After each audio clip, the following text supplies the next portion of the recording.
Part 3. The morning after. Jude returns home. Jude was so keyed up, so excited, and yet so worried about what his parents were going to do when they discovered he had disappeared. He couldn't imagine having fallen asleep, yet he had. He figured out how to make the seat back recline, and he was soon staring at the dark ceiling, his eyes beginning to grow accustomed to the light. He folded his arms across his chest and forced himself to breathe more and more slowly. He had to relax, needed to get some rest if he was going to succeed in finding a place to hide out in London. Haiti, the flight attendant, glided by every half hour or so. Jude realized he was finally starting to unwind when he quit looking forward to watch her. Eventually, the slow blinking began, and he turned sideways and curled up. Now he had to close his eyes, or he would appear to stare at the large man in the window seat next to him. The man had not said one word the entire flight. Jude noticed he had bowed his head before eating. That Jude would never do, not even in private, unless he was with his family. That was another reason he needed to be out on his own, so he wouldn't be embarrassed by all the religious rituals. His mother hated when Jude referred to her faith as a religion. She had told him so many times he had memorized it. Christianity is not a religion. It's a relationship with God through Christ. Yeah, okay, Jude thought. Jude had no idea how long he had been sleeping. In fact, he wasn't sure he had slept at all. And if he had slept, was he really awake now? He was disoriented, in the same position he had curled into. How long ago? He felt as if he had been sleeping and had not moved, but his eyes were open. Something was different. A blanket. The flight attendant must have draped it over him. He looked at his watch. Not quite 11 at night, 4 in the morning, out over the Atlantic. He knew the plane had to be nearly halfway between England and the States now. The man next to him had a blanket too, but it was folded neatly on his laptop. The airflow above him was directed on his face, and Jude imagined him sweating in his sleep. He was spread out over that seat, hands at his sides, head back, mouth open. Jude was grateful the man was not snoring. With his chin on his shoulder, Jude was just inches from the big man. But that was the way with airplanes. Strangers had to sit close to each other. He looked across the aisle where the drinker seemed to have collapsed onto his tray table. Beyond him, the magazine writer, the one who had introduced himself to the old man, sat sleeping with his back straight, his head down, and chin on his chest. Ahead of those two was the elderly couple, the Petersons. Jude couldn't see the woman. She was small and hidden in her seat. Her husband had tucked a pillow behind him and slept with his head poking out into the aisle. Jude was still barely awake when Hattie came by. She had to avoid the old man as she slipped past. Jude mustered his courage and whispered, Thanks for the blanket." She flashed him a smile. "Oh, you're welcome, hon," she said. "My partner, Tony, brought you that. Need anything else?" He was too tongue-tied to say any more. He shook his head, turned back to face the big man on his right, and drifted off to sleep again. Activity behind him nagged Jude to semi-consciousness. How long had he slept this time? It seemed only a few minutes. But it could have been hours. He didn't want to rouse, didn't want to open his eyes. He fought to stay asleep. Someone had said something. Another person was up and about. Someone walked by quickly. Surely it wasn't dawn yet. Sunlight peeking through the window coverings surely would have awakened him. For a minute, Jude heard nothing and was grateful. He brought his watch up to his face and peeked over ever so slightly at it. He couldn't make it out. It seemed nearly the same time as the last time he checked. He took a deep breath, then opened his eyes. The man next to him must have gone to the bathroom. Why hadn't Jude felt him get up? Jude's long legs were stretched under the seat in front of him. No way was that man agile enough to have climbed over him without his knowing. He squinted and stared in the darkness, wondering if he was dreaming. The flight attendant hurried past.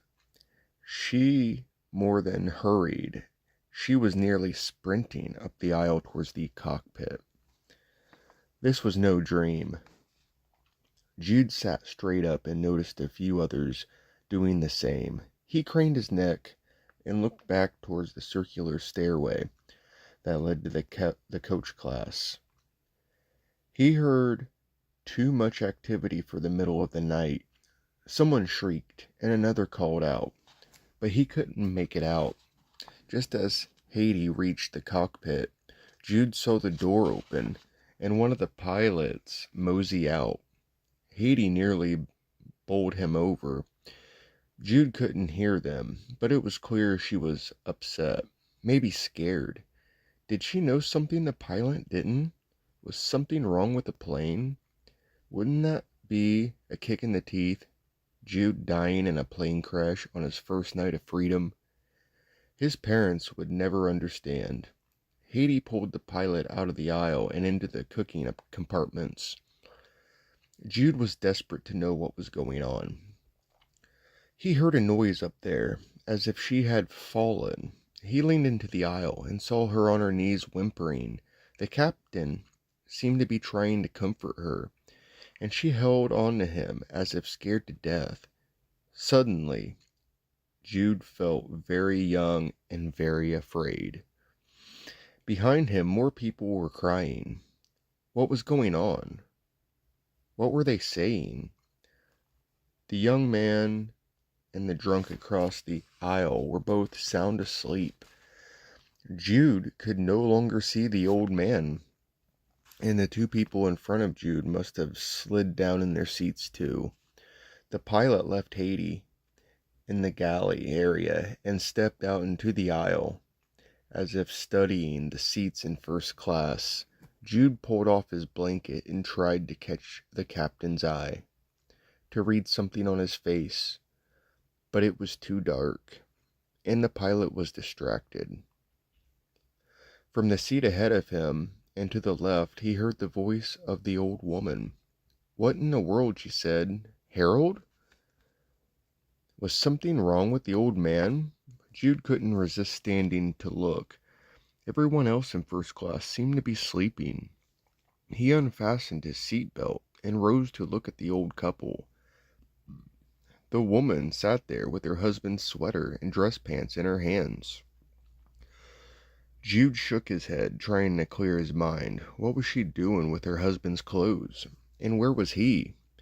Obviously, that's what she was wondering too. The pilot hurried past before Jude could think how to phrase a question.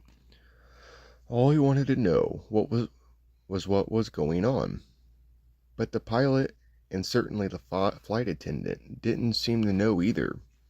When the pilot reached the stairs, Mrs. Peterson stood and called out to him, Sir, my husband. Jude saw the pilot put a finger to his lips and whisper, I know, we'll find him. I'll be right back. And now here came Haiti, Jude said, Ma'am?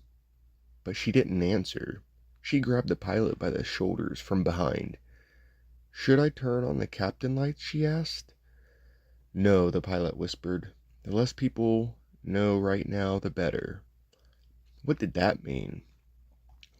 Jude watched the two hurry down the stairs. He turned back to see the old woman talking to the rider behind her. He was dragging his fingers through his long blonde hair, "Trouble, ma'am?" Buck said. "It's my Harold," she said. "Does he need something?" Buck asked, stretching. "He's gone." "I'm sorry?" "He disappeared." "Well," Buck said, "I'm sure he slipped off to the washroom while you was sleeping. Would you mind checking for me? And take a blanket?" "Ma'am?" "I'm afraid he's gone off naked. He's a religious person, and he'll be terribly embarrassed." Jude still stood as if glued to the floor in front of his seat. He watched Buck Williams climb over the sleeping drunk in the aisle seat, and moved up to take a blanket from the old woman. Buck crouched and studied the clothes Mr. Peterson had left in his seat. "Does your husband have epilepsy?" "No." "Sleepwalking?" "No." "I'll be right back." Jude didn't want to look into the seats in front of him, and he certainly didn't want to look to his right where the big man had been. But he forced himself to. Over the backs of the seats ahead of him, he saw blankets, pillows, and full sets of clothes, glasses, jewelry, even a man's wig lay on his seat. His heart racing, Jude looked next to him, and that neatly folded blanket now lay atop flat trousers that led to empty socks and shoes. On the back of the seat lay the limp, still buttoned white shirt, still knotted tie, and little bits of metal. Jude's knees were weak. Other passengers woke up and discovered their seatmates missing, their clothes left behind. Jude leaned closer to the big man's pile of clothes and turned on the overhead light. He could still smell the man's cologne, and those tiny bits of metal were dental fillings. Buck Williams moved past Jude's seat. "Excuse me," he said to another passenger. "I'm looking for someone." "Who isn't?" a woman said. The pilot rushed back towards the cockpit, followed by his flight attendant. She told Buck, "Sir, I need to ask you to return to your seat and fasten your belt."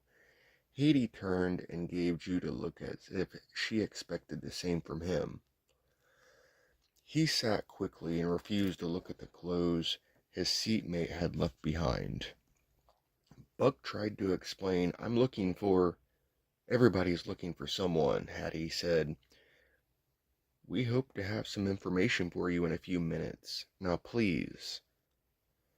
When Hattie passed him, Jude quickly left his seat and ran to the stairway. Halfway down, he saw the cabin lights finally come on. All over the plane, people held up clothes and gasped and shrieked, and someone was missing. Jude walked stiff-legged back to his seat and heard Buck tell Mrs. Peterson, "Apparently people are missing." She looked afraid and puzzled. Jude was afraid too, but he wasn't puzzled as the pilot came over the intercom pleading for people to remain calm. The full realization of what had happened hit Jude. He didn't know how many other people on the plane had any idea, but he sure did. Christ had come, as he promised, and raptured his church. Jude lowered his face into his hands and shuddered. It was the worst nightmare imaginable, and he was wide awake. He and most of the passengers on the plane had been left behind. Jude raised his head when Haiti approached it again. Her face was red and puffy, and she breathed heavy, seeming to fight for control. She stopped in the aisle right next to him and pulled her hand on his seat back to steady herself. Draped over her arm was a sweater vest with a shirt and tie still in it. The nameplate dangling in front of Jude read, "Tony." The pilot's voice came over the intercom and announced that cards would be passed out to determine who and how many were missing. Haiti roused the sleeping drunk on the aisle and asked if any in his party were missing. He drooled. his eyes heavy. Missing? No, and there's nobody in this party but me. He closed his eyes again, and Jude knew he had no idea what had happened. Later, when the captain announced they were turning around and heading back to Chicago, Jude led the cheering. Home had never sounded so good. His plan, his crazy, stupid, selfish plan, was out the window now. He would pay his dad back for the money he had already taken with the card, and if it wasn't too late, he would get right with God. It seemed strange to even think that way, and he suddenly realized that if he was right about what had happened, he would be going home to an empty house. Jude dropped his head again and felt tears come. From across the aisle, he heard Buck say to the sleeping drunk, "I'm sorry, friend, but you're going to want to be awake for this." The drunk said, "If we're not crashing, don't bother." In spite of their terror, passengers seemed to settle down for the long flight back to Chicago. Jude refused all offers of food and beverage, unable to think of anything but what he might find at home. As the heavy plane retracted its route across the Atlantic, it retreated from the rising sun. The pilot announced that they were going all the way back to Chicago because most other airports were jammed and closed. He also said to expect chaos on the ground because these disappearances had happened everywhere around the world at the same time. Jude saw Haiti and Buck talking. She told him that even more bizarre than it vanishing was the fact that every single little child on the plane had disappeared. Many adults and some teenagers, but all the babies. That awakened the sleeping man on the aisle. "What in blazes are you two talking about?" he said. "We're about to land in Chicago," Haiti said. "I've got to run." "Chicago?" the man demanded. "You don't want to know," Buck said. Jude looked out the window as the plane cut through the clouds and offered a view of the Chicago area.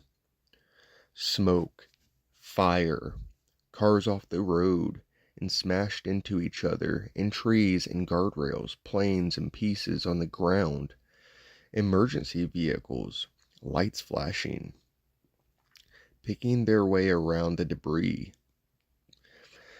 As the airport came into view, it was obvious no one was going anywhere soon. There were planes as far as the eye could see. Some crashed, some burning, the others gridlocked in line. People trudged through the grass towards the terminals. Cranes and wreckers tried to clear a path through the front of the terminal so traffic could move, but that would take hours, if not days. The pilot announced that he would have to land the plane 2 miles from the terminal, and the passengers would have to slide down the inflatable emergency chutes to get to the ground. All Jude cared about was getting on the ground. He would run all the way to the terminal where he could call home. He would ask someone how he could get home, and he was willing to pay any amount. He had that credit card and wads of cash in his pocket. Half an hour later, when Jude came huffing and puffing past the crowd and into bigger crowds in the terminal, he saw lines 100 long, waiting for the phones. On the TVs throughout the terminals, he watched news stories from around the world of people disappearing right out of their clothes, right in front of a camera. A nurse vanished as a woman was about to give birth, and the baby disappeared before it was born. A groom disappeared as he was putting his bride's ring on her finger. Pallbearers at a funeral disappeared while carrying a casket, which fell and popped open, revealing the corpse had vanished too. Jude raced outside and through the jammed cars, following lines of people to cabs and limousines. He sprinted to the front and stuffed a huge roll of bills in the driver's hand. Jude told him his address, and the man pulled away. It took 2 hours to pick their way through the results of crashes and fires. The limo driver said some people disappeared with stuff cooking on the stove, and there was no one there to turn it off. That's why you see so many homes burned or burning. When they finally reached Jude Street in Mount Prospect, the driver stopped and said, "There you go, son. Sure hope you find what you're expecting." "I hope I don't," Jude said.